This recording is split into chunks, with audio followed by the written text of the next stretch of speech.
How we doing, everybody? It's Coach Alex from Maximize Potential coming at y'all with another great Mobility Monday. Today I'm going to talk about the basic process of what I go through to open up my hips. But before we get into that, if you haven't noticed, our cold weather gear is finally here. We've got sweaters, we've got sweatpants, we've got beanies, and we've got a good assortment of hoodies. We've still got a good amount of deals on a handful of these items, so go ahead and grab some while the deals are still on. I'm going to go ahead and leave a link down in the comments below.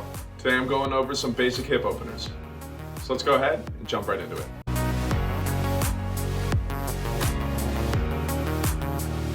Whether it's a deadlift, a squat, or any other lower body exercise, the hips play a vital role when it comes to our overall range of motion. Having proper hip mobility is not only going to keep us safe in the gym, but is also going to keep us moving well throughout our entire lives.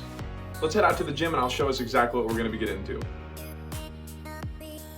Alright, so before we get started, the mobility tools that we're going to be using today is going to be a foam roller, and then we call this our psoas. So really this is just a 1-inch PVC pipe with a tennis ball on the end of it here. So if you can find like a long stick and get a tennis ball on the end of it, obviously that's going to be ideal, but you can also do the same thing, cut a little hole in your tennis ball and just place it right on the end of that foam roller. You'll see what I mean whenever we actually get to that here in a second. We're going to start with the foam roller though. So we're going to get into an adductor release. And the way that we're going to do that, we're going to take that foam roller, we're going to keep it parallel to our body here. So I'm going to lay flat here, and I'm going to take my hip and my knee up to a 90-degree angle as I place that foam roller just above the knee joint here. So if we remember correctly, anytime we do any soft tissue work, we don't want to be directly on any bone. So watch out for that knee joint itself, and we're going to roll just above the knee all the way up to the inside of the groin here. Now, anytime that we find some of these tender areas, I think seek and destroy. Once you find that area, 20 to 30 seconds, put a little bit of extra pressure in here. Really breathe, maybe make some small motions through this, and you should feel that release. Now we're gonna find a couple of spots here, and we're gonna be on each leg for about 2 minutes. So once you hit about 2 minutes on this side, we're gonna go ahead and swap it over to the other side. And like I said, we'll hit that for 2 minutes. So the next one is probably going to be one of the more neglected areas for a lot of us, and that's going to be our psoas. Now that psoas is a very deep core muscle. It goes and attaches to that femur over here, and then comes and attaches again to that low back. Now, like I said, this is a pretty deep core muscle, so we are going to have to go through that midsection here. Like I said, we have our psoas, 1-inch PVC pipe, pulling a tennis ball, driven through there. If we don't have one of these readily available with us, we can always take a tennis ball, a lacrosse ball, and we can do the same exact thing by placing it onto that foam roller.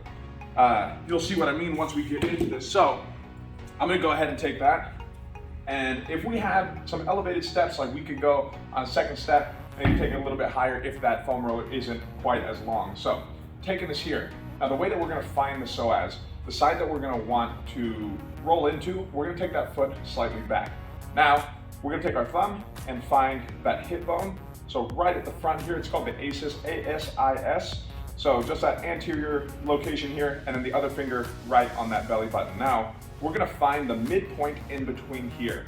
And that's generally gonna be where our psoas is. Now, everybody's physiology is different.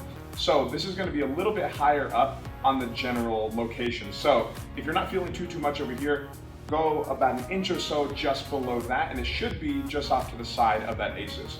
For me, my psoas is just off to the side there, so I'm gonna go ahead and take that. Like I mentioned, the side that we're rolling, we're gonna go ahead and take that foot back, and I'm gonna lean right into here. Now, like I mentioned, this is pretty deep, so the way that I really like to get into it is take a big inhale, and then exhale and lean. Oh, you should be able to feel it pretty immediate. Now, like I said, this is a rather neglected area, so please take your time getting into this. No, we're not on any kidneys. No, we're not on any vital organs. It may feel like it, but I promise, so long as you relax into this, we'll be all right. Now, this is a little bit of a smaller area. I don't really want to be on this any more than about 1 minute or so. So, because this is so pinpoint, we're not really going to be rolling around here too much. Like I said, we'll be here for about 1 minute, 60 seconds or so. Once we hit that 60 seconds, you can kind of ease off of it, take it over to the other side. 1 minute on each. Now that we've got everything rolled out, we're gonna go ahead and get into a stretch. This is gonna be a half kneeling adductor stretch. I really like to do this with a weight. We can try this without a weight first, but I do feel like that little bit of extra weight is gonna help us push into that direction that we want to. So we're gonna get into this half kneel. That knee that we have up, we're gonna go ahead and point that outward. So that is perpendicular to your body as you can make it.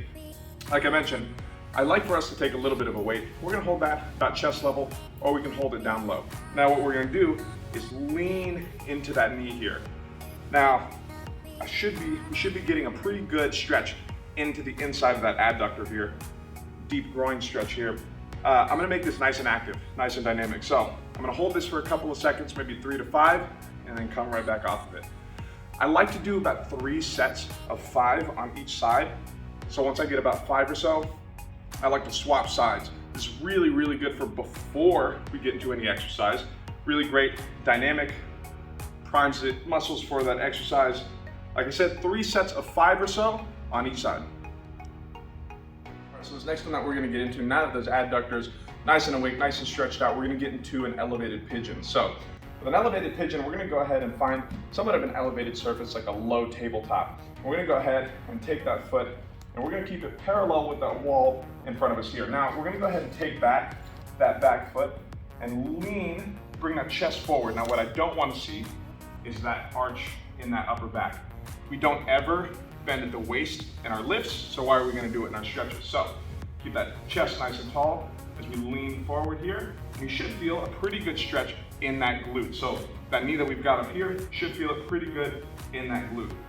Now we can do some flex and relax PNF stretching. So what we're gonna do is I'm gonna drive this leg straight down into the box. 1, 2, 3, 4, 5. On that 5, slowly lean a little further again. Push, 1, 2, 3, 4, 5, and lean a little further. This is gonna help get into a little bit of a deeper stretch by activating some of these GTOs with the pigeon stretch. Sometimes some people may have a little bit of pain in that outside knee here. If we do, no problem, we can actually do this seated. So, same kind of thing, we're gonna be in a seated position, we're gonna take that foot on up. Now, even though we are getting a very similar stretch with that external rotation in that knee, in this position, we may get a little bit of that pressure on the outside of that knee here. If we do, we can pick it up just a little bit higher, and just remember to lean in the chest here. And again, should feel a pretty good stretch into that glute, into that hip. We're gonna be here for about a minute on each side. But anyway, y'all, that's about all I got for us today. I hope we learned something new.